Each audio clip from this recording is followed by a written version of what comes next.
Shalom, homies.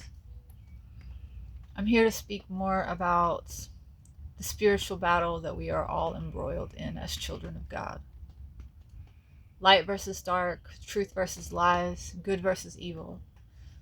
Our loving, beneficent, merciful creator God versus Satan, the egregore of our egos, the father of lies, a murderer, a thief, the ruler of this world and the constructor of this matrix, which we have all been manipulated and coerced and groomed into serving.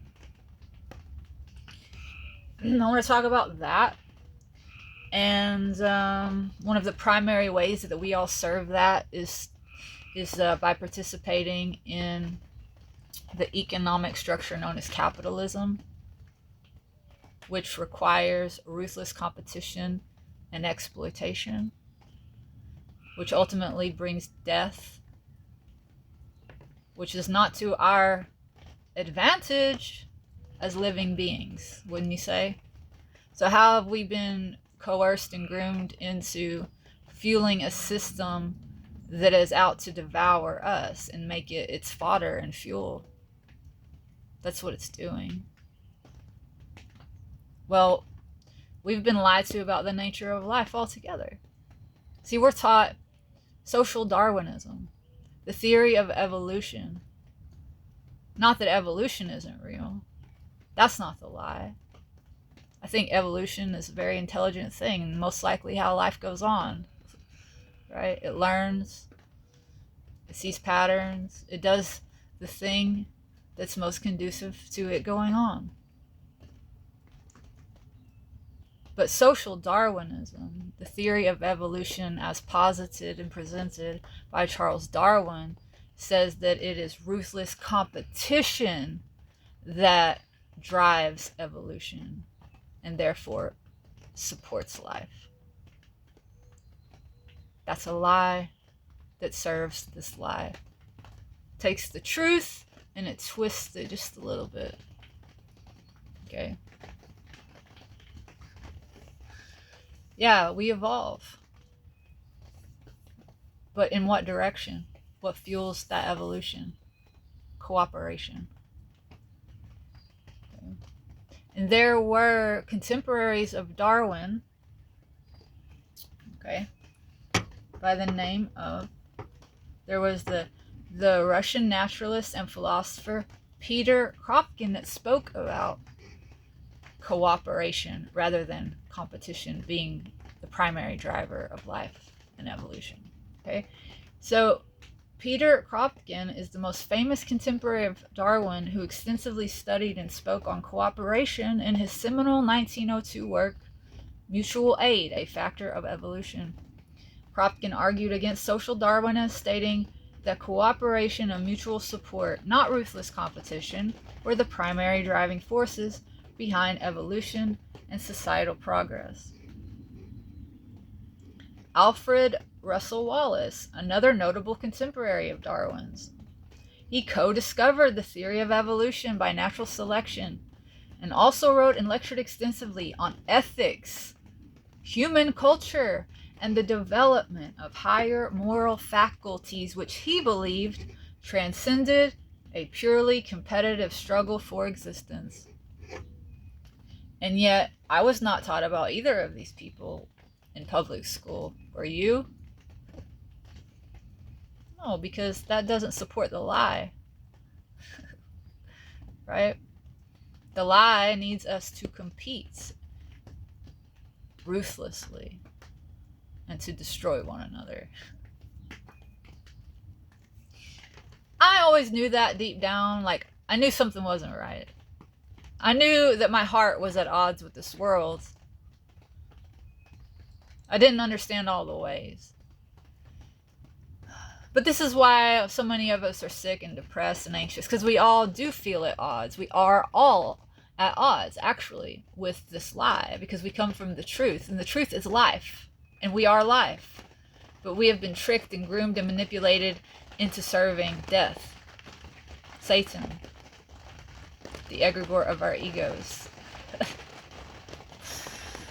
Okay, so it took me till I was almost 40 to really grok it all and understand what I was serving and how it wasn't in the best interest of myself or anyone else that I loved.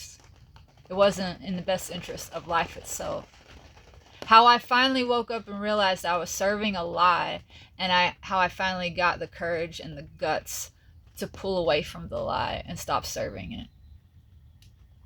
I want to share with you a little story. Okay. I used to go to this cafe. It was like my hangout. It's where I found community. It's the coolest spot in town as far as I was concerned. All the artists hung out there. You know, I had so many great conversations. It was my sense of community and belonging, this cafe that I hung out at, which we all need, right? We all long for. And I became friends. I thought I had become friends with the owner. An older gentleman, old enough to be a father figure, like, and that's how I came to look at him. I came to look at him as father figure, and I trusted him. And this man came to me one day and he said, you know, you make this space a better space. Like, I love having you here. I hung out there all the time. As a person who worked for myself, I would work out of that space, right? And I came to know all the regulars. So the owner, my friend, I thought, after I had been going there for about 3 years as a customer, approached me and said that he would love to have me work for his establishment because he thought that my qualities would only make his space better. Never in my life had I ever been offered a job like that I hadn't applied for. And I was flattered because I thought, wow, this guy really appreciates me and he sees my good qualities and like I feel wanted, and that felt wonderful. You know, it felt like I had the family that I always wanted that I never had, right?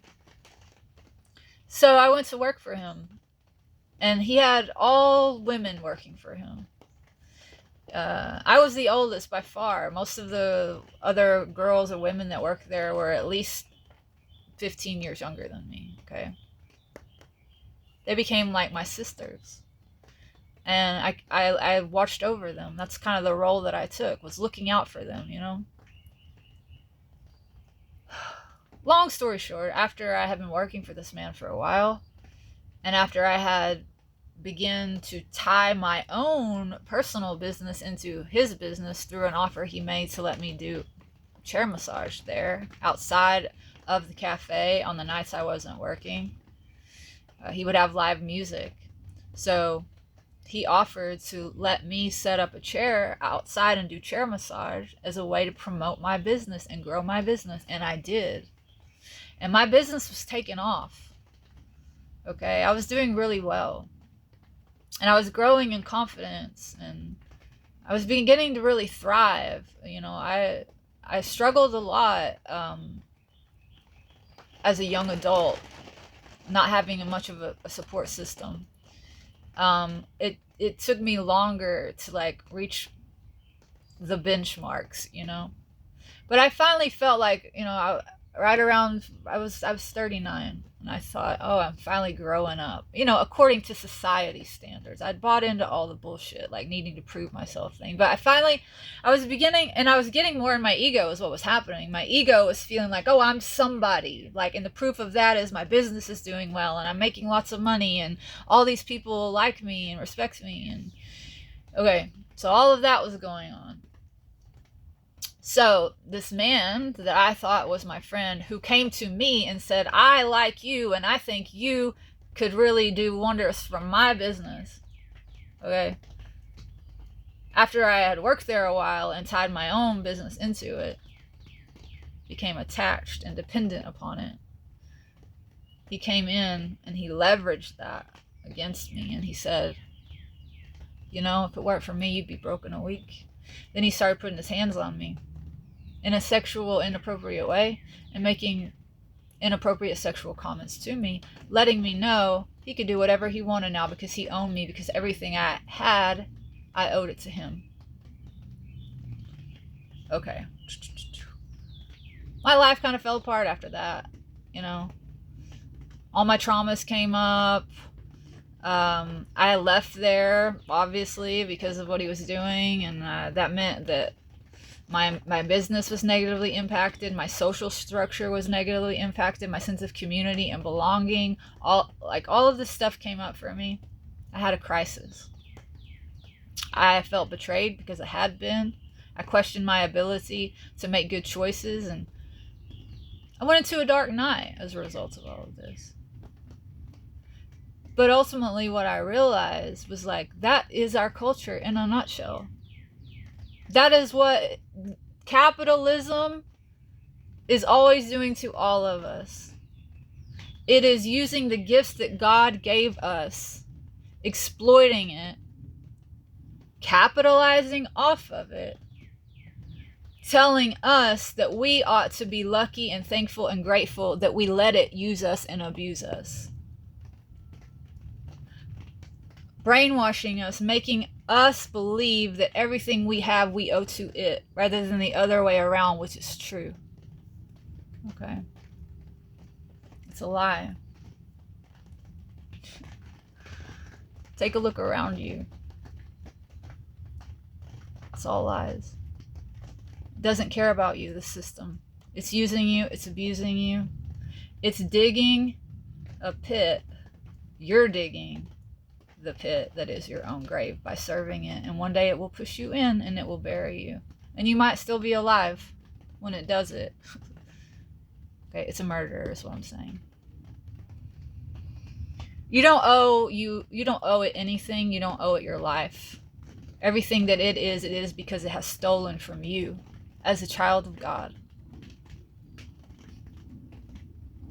Let's wake up. Let's stop serving the lie. How do we do that? We start being honest with ourselves. We get to know ourselves. And we don't go along with anything that is working against us, against life, against truth. We are responsible for ourselves, our own happiness, our health, our wellness. When I say all of this, I'm not making myself a victim. It's actually saying we are the ones doing it, and only we can change it by speaking the truth, by taking responsibility, by cooperating with our brothers and sisters, not competing, not setting each other against one another. Like, competition is not the answer. It has always been cooperation. And that is the future. Okay, the future is the past. In the past, life has been and is and always will be rooted in cooperation. If we don't do that thing, if we don't cooperate, life for us will end.